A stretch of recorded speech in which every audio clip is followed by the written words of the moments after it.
नमस्कार, मी अभिजित प्रकाश बोरसे आणि आपण बघत आहात द कॅन्डिड बेंच. गेल्या काही दिवसात आपण वक्फ बोर्ड संदर्भात दिल्लीतल्या संसदेपासून घराजवळच्या गल्लीपर्यंत खूप काही चर्चा ऐकल्या. पण आपल्यापैकी खूप जणांना वक्फ बोर्ड म्हणजे काय आणि त्याचा व्यक्ती, समाज आणि देश म्हणून परिणाम काय याचे खूपसे आकलन नाही. कारण एकूणच भारतीय शिक्षण पद्धतीत आणि पत्रकारितेच्या जगात वक्फ बोर्डसारखे खूप काही विषय बोलण्यापेक्षा न बोलणे हेच हितकारक असे धोरण आढळते. आणि मग म्हणूनच विविध विषयांची परखडपणे चर्चा करण्यासाठी द कॅन्डिड बेंचचा जन्म होतो. आपण सर्वात पहिले वक्फचा इतिहास जाणून घेऊ. वक्फ या शब्दाची उत्पत्ती अरबी शब्द वकुफा किंवा अवक्फ यापासून झालेली दिसते. वकुफाचा अर्थ कोणतीही गोष्ट थांबवणे किंवा कायमस्वरूपी स्थिर करणे असा आहे. कुराणमध्ये वक्फ या शब्दाचा थेट उल्लेख नसला तरी सुद्धा दान धर्म आणि अल्लाच्या मार्गावर खर्च करण्याच्या कल्पनेला प्रोत्साहन दिलेले आहे. इस्लामच्या मान्यतेनुसार पहिले वक्फ प्रॉफेट मोहम्मद यांच्या कालखंडामध्ये झालं. इसवी सन 570 ते 632 या कालावधीमध्ये पहिला वक्फ झाला असेल. मक्का मदिना येथील कुबा मस्जिद आणि पैगंबर मस्जिद ही इस्लाममधील सुरुवातीच्या वक्फपैकी मानली जाते. कुबा मस्जिद आणि पैगंबर मस्जिद प्रेषित मोहम्मद यांनी स्वतः स्थापन केली होती. या संदर्भामध्ये एक शब्द इस्लामी ग्रंथामध्ये वारंवार येतो, तो म्हणजे सदकाए जरिया. याचा अर्थ आहे कंटिन्युअस चॅरिटी.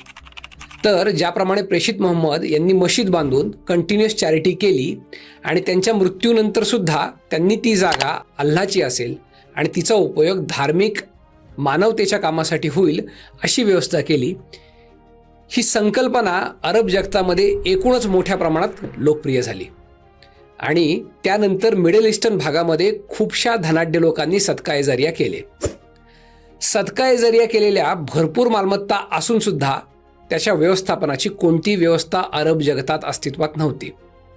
मग खलिफा मुआविया इब्न अबी सुफियान यांचा कार्यकाळ, जो की इसवी सन 661 ते 680 हा आहे, या कार्यकाळात त्यांनी या अनऑर्गनाइज कंटिन्युअस चॅरिटीला ऑर्गनाइज करून वक्फ असे नाव दिले.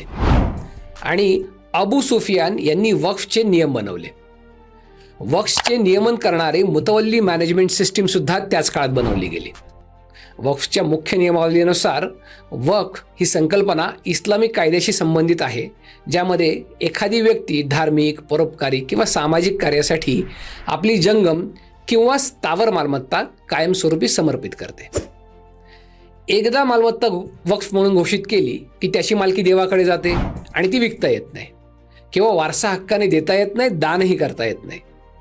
या वक्फ मालमत्तेतून मिळणारे उत्पन्न ठरवलेल्या धार्मिक किंवा परोपकारी उद्देशांसाठी वापरले जाते.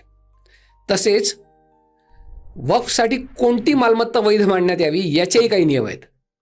ज्या व्यक्तीने एखादी मालमत्ता वक्फ केली आहे ती व्यक्ती म्हणजे वाकिफ. ही वाकिफ त्या मालमत्तेची कायदेशीर मालक असावी, हा एक मुख्य नियम आहे. तसेच ज्या मालमत्तेचे वक्फ केले आहे त्याचा कायदेशीर दस्त बनावा, त्या मालमत्तेचे वर्णन त्यामध्ये असावे, मालमत्ता कोणत्या कारणासाठी वक्फ केली जात आहे ते कारण लिहिलेले असावे. हे नियम अबू सुफियान यांच्या कार्यकाळात ठरवले गेले. वक्फचे तसे बघायला गेले तर मुख्य दोन प्रकार, एक म्हणजे वक्फ अल खैर आणि वक्फ अल औलाद. यापैकी जो पहिला प्रकार आहे वक्फ अल खैर, हा वक्फ पूर्णपणे सार्वजनिक किंवा धार्मिक कार्यासाठी समर्पित असतो. त्याचा थेट लाभ समाजाला किंवा विशिष्ट धार्मिक हेतूंसाठी होतो. उदाहरणार्थ मशिदी बांधणे, त्यांची देखभाल करणे, मदरसा किंवा शैक्षणिक संस्था, विद्यापीठे स्थापन करणे, रुग्णालय आणि दवाखाने बांधणे, गरिबांना मदत करणे किंवा त्यांना अन्न पुरवणे, धर्मशाळा, मुसाफिरखाने बांधणे, दफनभूमीची देखभाल करणे, पुलांचे बांधकाम करणे किंवा रस्त्यांची दुरुस्ती करणे हे सुद्धा वक्फचे हेतू असू शकतात. वक्फचा दुसरा प्रकार आहे तो म्हणजे वक्फ अल औलाद. याचा उद्देश हा आहे की वक्फ अल्लाला समर्पित केलेला असला तरी त्या मालमत्तेतून मिळणारे उत्पन्न वाकिफच्या कुटुंबातील सदस्य, मुले आणि त्यांच्या वंशजांसाठी वापरले जाते. आणि या वक्फमध्ये सामान्यतः अशी अट असते की जेव्हा दान करणाऱ्याचे वंशज संपुष्टात येतील, म्हणजे कुटुंबाची वंशावळ पुढे चालू राहणार नाही, तेव्हा त्या मालमत्तेतून मिळणारे उत्पन्न सार्वजनिक किंवा धर्मदाय कार्यासाठी वापरले जाईल. उदाहरणार्थ एखाद्या व्यक्तीने आपली शेतजमीन वक्फ अल औलाद म्हणून दिली आणि त्यातून मिळणारे उत्पन्न सुरुवातीच्या काळात त्याच्या मुलामुलींना, नातवंडांना किंवा त्याच्या वंशजांना दिले जाईल. वंशावळ संपल्यानंतर ते उत्पन्न मदरशासाठी किंवा गरिबांना मदत करण्यासाठी वापरले जाईल. भारतातील वक्फ बोर्डाचा इतिहास जाणून घेताना असे दिसून येते की जोपर्यंत भारतात मुघल सत्ताधीशांची इस्लामी राजवट अस्तित्वात होती तोपर्यंत वक्फ हे मुस्लिम मौलानांच्या आणि मुतवल्लींच्या मर्जीने व्यवस्थित चालत आले. पण विशेषतः ब्रिटिश वसाहत काळात वक्फच्या मालमत्तांचे प्रशासन आणि ब्रिटिश गव्हर्नमेंट यांच्यात बेबनाव वाढत गेला. जसे की 1828चा द लँड रिझम्पशन ॲक्टमध्ये ब्रिटिशांनी सरळ वक्फ कायद्याला फाट्यावर मारून सांगितले की सगळ्या मालमत्ता ह्या करपात्र असतील. मग त्यानंतर 1882च्या ट्रान्सफर ऑफ प्रॉपर्टी ॲक्टमध्ये स्पष्ट लिहिले की सगळ्या प्रॉपर्टीज ह्या ट्रान्सफरेबल असतील. तसेच लँड ॲक्विजिशन ॲक्ट 1894मध्ये असाही कायदा आणला की any land including Waqf can be taken for development purpose. यानंतर 1913 साली ब्रिटिशांनी द मुसलमान वक्फ व्हॅलिडेटिंग ॲक्ट 1913 पारित केला. या कायद्याने वक्फ अल औलाद पहिल्यांदा कायदेशीर केले. 1923 साली ब्रिटिशांनी द मुसलमान वक्फ ॲक्ट 1923 पारित केला आणि या कायद्याने वक्फ व्यवस्थापनात लेखा आणि पारदर्शकतेसाठी काही नियम लागू केले. परंतु वक्फ बोर्डसारखी कोणतीही स्वतंत्र नियामक संस्था अस्तित्वात नव्हती. त्यानंतर 15 ऑगस्ट 1947 रोजी भारताला स्वातंत्र्य मिळाले आणि स्वातंत्र्याच्या पूर्वसंध्येला धर्मावर आधारित फाळणीचे दुःखही आपल्याला बघायला मिळाले. आणि त्याचबरोबर ह्या स्वतंत्र भारतातील हिंदूंबरोबर एक नवीन आणि ह्या जगाच्या इतिहासातील सर्वात मोठा भूखंड घोटाळा सुरू झाला. फाळणी दरम्यान मुस्लिम लोक भारत सोडून पाकिस्तानात गेले. तसेच हिंदुस्थानातील अनेक मुतवल्ली त्यांच्या ताब्यातील मालमत्ता सोडून पाकिस्तानात निघून गेले. त्यांच्या भारतात राहिलेल्या मालमत्तांना इव्हॅक्युई प्रॉपर्टी असे म्हटले गेले. त्याचवेळी जीवाच्या भयाने आणि पाकिस्तानातील धर्मांधांच्या त्रासाने बेघर होऊन लाखो हिंदू पाकिस्तानातील लाखो एकर मालमत्ता सोडून भारतात आले होते. त्या पाकिस्तानातून भारतात आलेल्या हिंदूंना ह्या ज्या इव्हॅक्युई प्रॉपर्टी होत्या त्या देण्यात याव्या अशी एकूणच जनधारणा होती. पण त्यावर कोणताही त्वरित निर्णय झाला नाही. त्यामुळे भरपूर ठिकाणी या मालमत्तांवर जबरदस्ती कब्जा झाला. मग त्यानंतर सरकारने इव्हॅक्युई प्रॉपर्टी ॲक्ट 1950 आणला, ज्यानुसार इव्हॅक्युई प्रॉपर्टी या सर्व सरकारच्या मालकीच्या असतील याचे वितरण सरकार त्यांच्या पद्धतीने करेल असा कायदा अस्तित्वात आला. परंतु पुन्हा मुस्लिम समाज सरकारकडे गेला आणि म्हणाला ज्या मालमत्ता वक्फच्या आहेत त्या मुसलमान समाजासाठी आहेत आणि त्या आम्हाला परत देण्यात याव्या. आणि त्यांच्या दबावाला बळी पडून त्या मालमत्ता पुन्हा वक्फच्या ताब्यात देण्यात आला. म्हणजे 8,81,913 चौरस किलोमीटर भूभाग पश्चिम पाकिस्तानसाठी आणि 1,48,460 चौरस किलोमीटर पूर्व पाकिस्तानसाठी म्हणजे आजच्या बांगलादेशसाठी या दोन मुस्लिम धर्माधिष्ठित राष्ट्रासाठी देऊनसुद्धा मुस्लिमांचे आणि तत्कालीन भारत सरकार प्रमुखांचे मन भरले नव्हते. आता पुन्हा 1952 साली मग SM अहमद काझमी यांच्या अध्यक्षतेखाली एक समिती बनवण्यात आली आणि त्यांना काम देण्यात आले की एक सर्वे करून भारतातील सगळ्या वक्फ प्रॉपर्टी शोधून काढा आणि त्याची एक अनुसूची बनवा, म्हणजे यादी बनवा. मग ह्या महाभागांनी 2 वर्षे काम करून ती यादी बनवली व तो रिपोर्ट संसदेत दिला. मग ह्यांच्याच अध्यक्षतेखाली वक्फ ॲक्ट 1954 हा कायदा तयार झाला आणि संसदेत पारितही झाला. आणि ह्या कायद्याने स्वतंत्र भारतात हिंदूंच्या विरोधात दुसऱ्या जमीन घोटाळ्याची पायाभरणी केली. या वक्फ ॲक्ट 1954 मध्ये एक section 3L1 Waqf by user असे सेक्शन आहे. काय आहे वक्फ बाय युजर? तर याचा अर्थ असा आहे की जर एखादी मालमत्ता इस्लामिक कारणासाठी वापरली जात असेल तर ती जागा वक्फ बाय युजर अशी मानता येईल आणि त्यासाठी त्या जागेच्या मालकाच्या कोणत्याही डॉक्युमेंटेशनची गरज नाही. जसे की एखाद्या रेल्वे स्टेशनवर एखादा दर्गा किंवा एखादं थडगं बांधण्यात येतं. सुरुवातीला तेथील कर्मचारी धार्मिक कारणे म्हणून त्याकडे दुर्लक्ष करतात आणि काही कालावधीनंतर ते railway station Waqf by user असे मानले जाऊ लागते. आणि परत once a Waqf always a वक्फ या भारताबाहेरील कोणी सत्ताधीशाने 1200 वर्षापूर्वी बनवलेल्या नियमाने ते रेल्वे स्थानक सार्वजनिक मालमत्ता न राहता वक्फ मालमत्ता मानले जाते. शिवरायांच्या गडकिल्ल्यावर मुजरा करायला जाणाऱ्या शिवप्रेमींना कायम हा प्रश्न पडलेला असतो, अरे हा तर आमच्या राजांचा किल्ला, मागच्या वेळी आलो त्यावेळी इथे कसलेही थडगे नव्हते आणि मग अचानक वर्षानंतर आल्यावर इथे ही हिरवी थडगी कशी काय उगवली बरं? तर याचे उत्तर असे आहे की ही थडगी बांधायची आणि कालांतराने वक्फकडे तो संपूर्ण परिसर वक्फ मालमत्ता आहे, वक्फ बाय युजर अंतर्गत नोंदवून घ्यायचे. असा गोरखधंदा या देशात 1954 पासून चालू आहे आणि वक्फ ॲक्ट 1954 मध्ये एक section 3L1 Waqf by user या कायद्याचा त्याला आधार आहे. विशाळगड आणि कल्याणजवळील दुर्गाडी किल्ला ही त्याची काही ज्वलंत उदाहरणं होत. वक्फ बोर्डाचा सर्वे कमिशनर हे सुद्धा एक खूप रंजक प्रकरण आहे. वक्फ ॲक्ट 1954 नुसार वक्फ बोर्डाच्या सर्वे कमिशनरला असे अमर्यादित अधिकार देण्यात आले की जर एखादी मालमत्ता त्याला वाटते की ही मालमत्ता पूर्वी कोणीतरी वक्फ केलेली आहे, तर मालमत्ता त्याच्या वाटण्याप्रमाणे 500 वर्षापूर्वी वक्फ केलेली असेल तरीसुद्धा तो त्याचा रिपोर्ट सेंट्रल गव्हर्नमेंटला पाठवणार. सेंट्रल गव्हर्नमेंट तो रिपोर्ट स्टेट वक्फ बोर्डाला पाठवणार आणि स्टेट वक्फ बोर्डने ही मालमत्ता वक्फ झाली असे वक्फ गॅजेटमध्ये प्रसिद्ध करायचे. मग एखाद्या जमीन मालकाला जर त्याच्या ही गोष्ट लक्षात आली आणि त्याच्यावर आक्षेप घ्यायचा असेल तर त्याने 1 वर्षाच्या सिव्हिल कोर्टामध्ये जाऊन केस दाखल करायची आणि मग आयुष्यभर कोर्टात जागेच्या मालकीसाठी भांडत बसायचे. आणि जर तुम्ही वक्फ गॅजेट नियमित वाचत नसाल, आणि मी खात्रीने सांगू शकतो की आपल्यापैकी एकानेही ते वक्फ गॅजेट अजून एकदाही वाचले नसेल व 1 वर्षाच्या आत तुम्ही सिव्हिल कोर्टात केस जर दाखल केली नाही तर ती मालमत्ता कायमची वक्फ मालमत्ता होईल असे गजनवी अधिकार या वक्फ बोर्डाच्या सर्वे कमिशनरला दिले होते.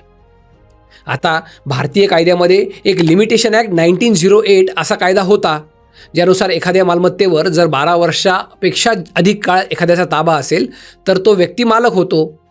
तर वक्फ बोर्डासाठी हा कायदा शिथिल करण्यात आला. सुरुवातीला तर 12 वर्षे बदलून 30 वर्षे करण्यात आले आणि मग त्यानंतर तेही बदलून अमर्यादित काळासाठी जरी तुमचा ताबा असेल तरी एखाद्या सर्वे कमिशनरला वाटले की ती वक्फ मालमत्ता आहे तर ती त्यांना परत देण्यात यावी असा कायदा करण्यात आला. त्यानंतर येतो 1995चा द वक्फ ॲक्ट 1995. या व्यापक कायद्याने 1954चा कायदा आणि त्याच्या दुरुस्त्या रद्द केल्या. हा सध्या भारतातील वक्फ मालमत्तांचे नियमन करणारा प्राथमिक कायदा आहे. या कायद्याने केंद्रीय वक्फ परिषद, राज्य वक्फ बोर्ड, मुख्य कार्यकारी अधिकारी आणि मुतवल्ली यांचे अधिकार आणि कार्य परिभाषित केली.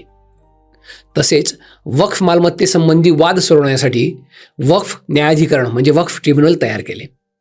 पण या दुरुस्ती करण्याच्या नावाखाली तत्कालीन सरकारने पुन्हा वक्फ ट्रिब्युनल बनवून त्यांना अमर्याद अधिकार दिले आणि असे नियम बनवले की वक्फ ट्रिब्युनलच्या निर्णयाला प्रतिवादी हा कोर्टात चॅलेंज करू शकत नाही, तर फक्त रिट पिटिशन दाखल करू शकतो. आणि वक्फने क्लेम केलेल्या मालमत्तेची मालकी ही तुमची आहे हे सिद्ध करण्याची जबाबदारीही तुमची असेल. आणि जोपर्यंत हे सिद्ध होत नाही तोपर्यंत वक्फ बोर्ड हे त्या मालमत्तेचे मालक असेल. यानंतर भारतातील सर्वसामान्य हिंदूंना ठगवण्यासाठी आला द वक्फ ॲक्ट 2013. या दुरुस्तीमुळे अनेक बदल झाले. हा कायदा UPA सरकारने आणला होता. या कायद्याने वक्फ अधिनियम 1995 मध्ये अनेक महत्त्वपूर्ण बदल केले. हे बदल त्यावेळी आणि आजही अनेक वाद आणि चर्चांचे विषय आहेत. 2013 सालच्या कायद्यातील प्रमुख वादग्रस्त मुद्द्यांपैकी सर्वात महत्त्वाचा मुद्दा हा आहे की वक्फ बोर्डाचे असीमित अधिकार आणि वाढलेली स्वायत्तता. 2013च्या सुधारणेमुळे वक्फ बोर्डाला खूप जास्त अधिकार आणि स्वायत्तता मिळाली, ज्यामुळे त्यांच्या कामकाजात मनमानी वाढली आणि सामान्य मुस्लिमांना आणि गैरमुस्लिमांना सुद्धा त्यांच्या मालमत्तेशी संबंधित बाबीमध्ये न्याय मिळवणे कठीण झाले. या कायद्यानुसार वक्फ ट्रिब्युनलचे निर्णय अंतिम आणि बंधनकारक असतील आणि कोणत्याही दिवाणी न्यायालयाला त्यात हस्तक्षेप करण्याचा अधिकार नसेल अशी तरतूद होती. यामुळे वक्फ बोर्डाचे निर्णय उच्च न्यायालयात अपील करण्याची शक्यता कमी झाली, ज्यामुळे न्याय मिळवण्याची प्रक्रिया अधिक किचकट झाली. असाही एक आरोप आहे की या कायद्यामुळे वक्फ बोर्डाला सरकारी जमिनींवर किंवा इतर वादग्रस्त मालमत्तांवर वक्फ म्हणून दावा करणे सोपे झाले. या कायद्यामध्ये वक्फ बाय युसेज या संकल्पनेचे समर्थन केलेले होते. या कायद्याने एखादी मालमत्ता दीर्घकाळापासून धार्मिक किंवा धर्मदाय हेतूंसाठी वापरली जात असल्यास ती वक्फ मानण्यात यावी या संकल्पनेला बळ दिले. यामुळे ज्या मालमत्तेची औपचारिक वक्फ म्हणून नोंदणी झालेली नाही परंतु ती अनेक वर्षापासून धार्मिक कारणासाठी वापरली जात आहे ती मालमत्ता देखील वक्फ म्हणून घोषित केली जाऊ लागली. परिणामतः यामुळे खाजगी मालमत्ता अगदी मंदिरे किंवा गुरुद्वारांच्या जमिनींवरही वक्फ बोर्डांकडून दावा केल्या गेल्याची प्रकरणे समोर आली, ज्यामुळे गैरमुस्लिमांमध्ये चिंता वाढली. 2013च्या वक्फ दुरुस्ती कायद्याअंतर्गत ओरल वक्फ आणि वक्फ बाय विल ही सुद्धा कायदेशीर करण्याची प्रक्रिया वाढू लागली. म्हणजे वक्फ बोर्डाला जर कुठून अशी ऐकीव माहिती असेल की एखादी जमीन एखाद्या शासकाने 500 वर्षापूर्वी वक्फ केली आहे, जरी त्याचा कुठलाही वक्फनामा किंवा कुठलाही लेखी दस्तावेज किंवा फरमान उपलब्ध नाही तरी सुद्धा ती जमीन वक्फ मालमत्ता म्हणून जाहीर करण्याचा प्रकार सुरू झाला. त्यामुळे 1913 ते 2013 पर्यंत वक्फ बोर्ड एकूण 18 लाख एकर जमिनीचे मालक होते. ते 2013च्या नंतर वक्फ अमेंडमेंट ॲक्टमुळे व त्यातील काही तरतुदींमुळे 2025 साली 39 लाख एकर मालमत्तेवर दावा करू लागले. आणि या दरम्यान अनेक अशी प्रकरणे बाहेर आली की जी सर्वसामान्यांच्या मूलभूत हक्कांवर गदा आणणारी आहेत. जसे की तामिळनाडूमधील तिरुचेंतुराईमधील शेकडो वर्ष जुने श्रीरंगम मंदिर, 1500 वर्ष जुने चोला साम्राज्याच्या काळात बांधलेले गेलेले चंद्रशेखर मंदिर व त्याच्याजवळील पूर्ण त्रिची गाव, त्याचबरोबर तिरुचिरापल्ली जिल्ह्यातील 18 हिंदू बहुल गावे ह्या वक्फ मालमत्ता म्हणून घोषित करण्यात आला. वक्फ बोर्डाच्या परवानगीशिवाय या जागेचे व्यवहार करता येणार नाही असे वक्फ बोर्डाने जाहीर केले. कोल्हापुरातील वडणगे गावातील महादेव मंदिरावरही वक्फ बोर्डाने दावा केला व बीड जिल्ह्यातील कंकलेश्वर मंदिराची 12 एकर जमीन वक्फ बोर्डाने हडप केली आहे. काही वर्षापूर्वी बदरुद्दीन अजमल या डुबरी आसाम येथील खासदाराने तर कमालच केली. त्याने वक्फ बोर्डामध्ये असा दावा केला की भारतीय संविधानाने स्थापित झालेल्या ज्या संसदेचा तो खासदार आहे त्या संसदेची इमारत आणि त्या भोवतालचा परिसर ही वक्फ मालमत्ता आहे, कारण पूर्वी तिथे मुघल राज्य होते. ही घटना प्रसारमाध्यमांमध्ये पण खूपशी चर्चिली गेली होती. ताजमहालच्या मालकी हक्कावरून उत्तर प्रदेश सुन्नी वक्फ बोर्ड आणि आर्किओलॉजिकल सर्व्हे ऑफ इंडिया यांच्यात अनेक वर्ष कायदेशीर वाद सुरू होता. हा वाद खूप चर्चेतही राहिला आहे. वक्फ बोर्डाने असा दावा केला आहे की ताजमहाल ही एक वक्फ मालमत्ता आहे. त्यांच्या मते मुघल बादशाह शहाजहान यांनी आपली बेगम मुमताज महल यांच्या कबरीसाठी ताजमहाल समर्पित केला होता, ज्यामुळे तो वक्फ मालमत्ता बनतो. बोर्डाने असा युक्तिवाद केला की जिथे कबरी आहेत किंवा मशिदी आहेत ती जागा वक्फ बोर्डाच्या अखत्यारीत येते.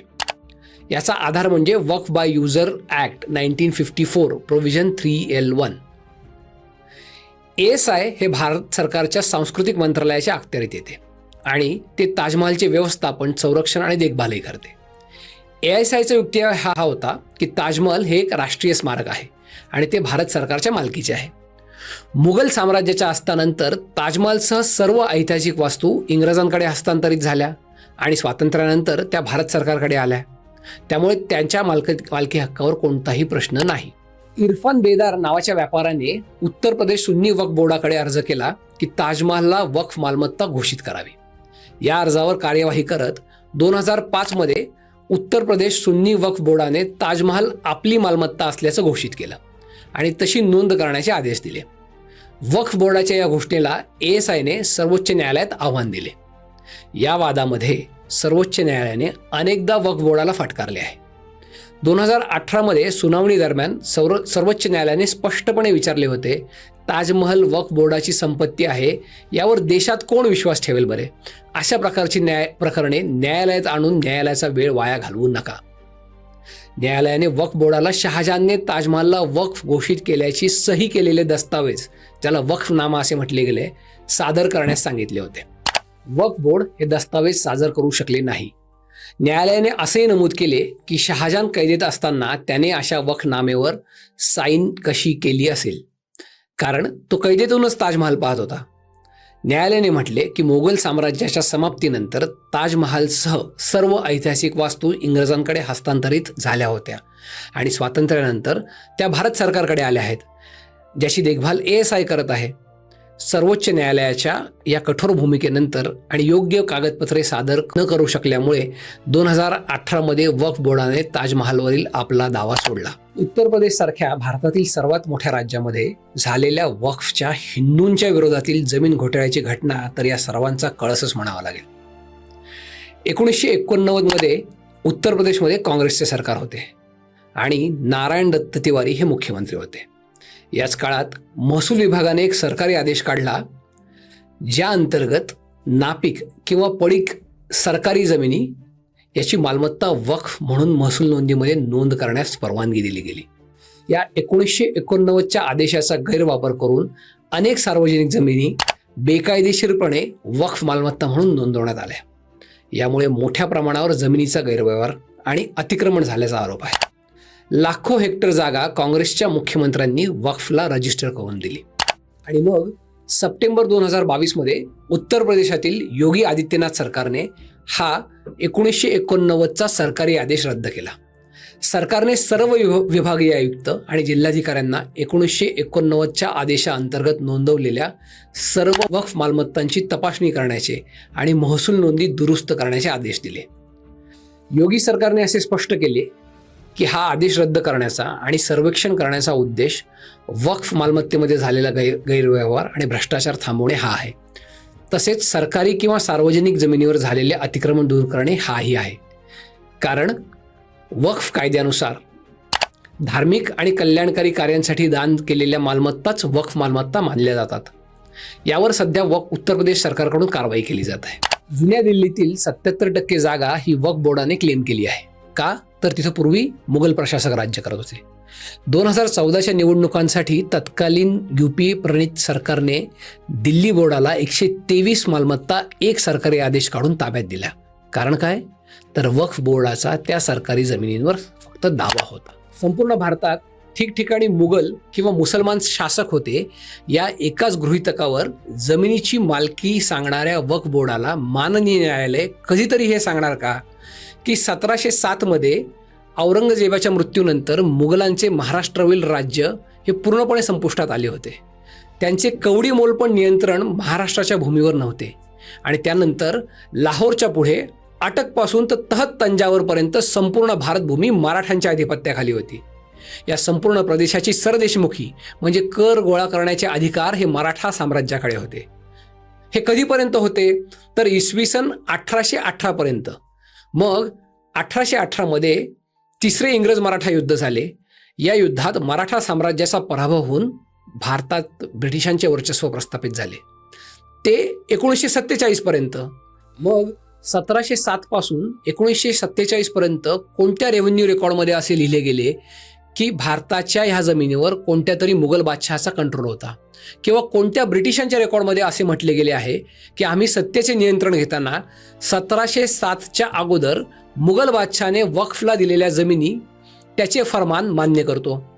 त्याचं उत्तर नाही हेच आहे. कारण मराठ्यांच्या किंवा ब्रिटिशांच्या कोणत्याही लेखी महसुली रेकॉर्डमध्ये असे काही नाही.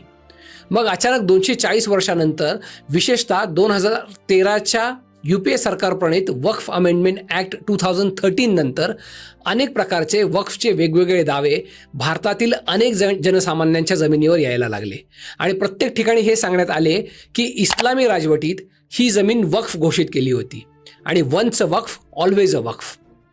मग थोडे अजून मागे जाऊन 1000 वर्षांपूर्वी इथे फक्त आणि फक्त हिंदूंचे राज्य होते. मग त्याच गृहीतकाने सर्व जमीन ही फक्त हिंदू धर्मीयांचीच असे म्हणायचे का? आज परिस्थिती अशी आहे की भारत सरकार व्यतिरिक्त सर्वात जास्त जमीन भारतातील वक्फ बोर्डाकडे आहे. भारतीय वक्फ बोर्ड जमिनीच्या मालकीनुसार जगातील सर्वात श्रीमंत संस्था आहे. जगातील 57 मुस्लिम देशाच्या वक्फ जमिनी एकत्र केल्या तरी त्यापेक्षाही जास्त जमीन भारतातील वक्फ बोर्डाकडे आहे. परंतु एवढे सगळे असून सुद्धा कथित मानवतेच्या कामासाठी दान केलेल्या वक्फ जमिनीमध्ये संपूर्ण भारतात एकही रुग्णालय, एकही विद्यापीठ, एखादं ग्रंथालय, महिलांसाठी एखादा उद्योजकता प्रकल्प किंवा एखादं संशोधन केंद्र बनलेलं नाही. 2005 साली गठीत झालेल्या सच्चर कमिटीच्या रिपोर्टनुसार भारतातील वक्फ बोर्डाकडे 4,90,000 रजिस्टर्ड मालमत्ता होत्या. जवळपास 6 लाख एकर जागा 2005 साली वक्फ बोर्डाकडे होती. ज्याचे बाजार मूल्य 1,20,000 कोटी एवढे होते. या मालमत्तेच्या 10% जरी परतावा यावा अशी अपेक्षा केली तर ती किंमत 12,000 कोटी इतकी येते. पण 2004 व 2005 सालचे भारतीय वक्फ बोर्डाचे उत्पन्न हे 163 करोड इतकेच आहे. म्हणजे एक निष्कर्ष यातून काढता येतो की जे वक्फ गरीब मुसलमानांच्या मदतीसाठी आहे त्यामध्ये हजारो कोटींचा घोटाळा होता. सिंगापूर सारख्या देशामध्ये फक्त 200 वक्फ मालमत्ता आहेत आणि फक्त 200 मालमत्तांमधून त्यांचे उत्पन्न 42 करोड इतके आहे. 4,90,000 मालमत्ता असलेल्या भारतीय वक्फ बोर्डाचे वार्षिक उत्पन्न फक्त 163 करोड इतकेच होते आणि त्यापासून अगदी नाही म्हणणे इतकाच कर भारत सरकारला मिळतो. या उलट जानेवारी 2024 मध्ये प्रतिष्ठापना झालेल्या फक्त 2.77 एकर जमीन असलेल्या अयोध्येतील प्रभू श्रीराम जन्मभूमी मंदिराचा रेव्हेन्यू ऑडिटेड रिपोर्टनुसार 3,000 कोटी रुपये इतका आहे आणि त्यातून भारत सरकारला 400 कोटी रुपये इतकी रक्कम फक्त एका वर्षात कर स्वरूपात मिळालेली आहे. सन 2013च्या वक्फ बोर्डाच्या अधिकृत आकडेवारीनुसार 2013 साली वक्फ बोर्डाच्या 20,000 मालमत्ता लीजवर दिल्या होत्या आणि 2025 साली लीजने दिलेल्या मालमत्तांची संख्या 0 आहे. या सगळ्या मालमत्ता कुठे गेल्या तर त्याचे उत्तर आहे विकल्या गेल्या. म्हणूनच वक्फ बोर्ड हा 1947 नंतर स्वतंत्र भारतात हिंदूंच्या विरोधातला सर्वात मोठा जमीन घोटाळा तर आहेच, पण वक्फ बोर्ड हा काही निवडक मुसलमान व्यक्तींनी बहुसंख्य गरीब मुसलमानांविरुद्ध केलेले मोठं आर्थिक शोषण आहे ही आकडेवारी स्पष्ट सांगते. वक्फ अमेंडमेंट ॲक्ट 2025 म्हणजेच उमीद ॲक्ट 2025 मध्ये केलेल्या तरतुदीनुसार वक्फ बाय युजर ही संकल्पना बंद करण्यात आलेली आहे.